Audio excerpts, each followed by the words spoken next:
Hello guys, welcome to my channel. In previous video, we have seen two forms of select queries. In this video, we'll see the rest, okay?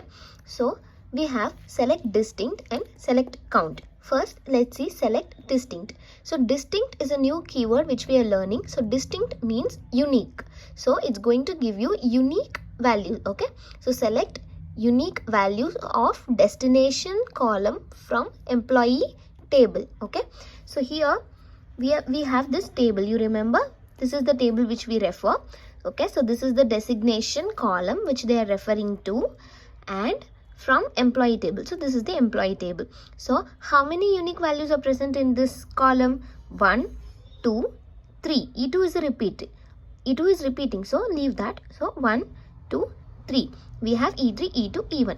So the result of this query will be E3, E2, E1. Okay, so you guys are clear? I hope you guys are clear.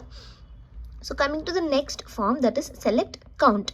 So select count of distinct designation from employee table.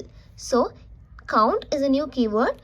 Count means it's going to give you the number of the result of this a distinct designation. Okay, so we have already seen that distinct designation is 3. Okay, 1, 2, 3.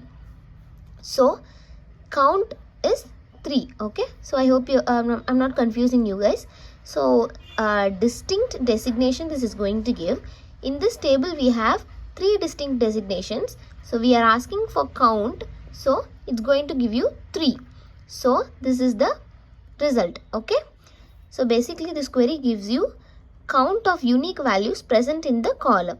Okay, yeah, so that's all with the select queries.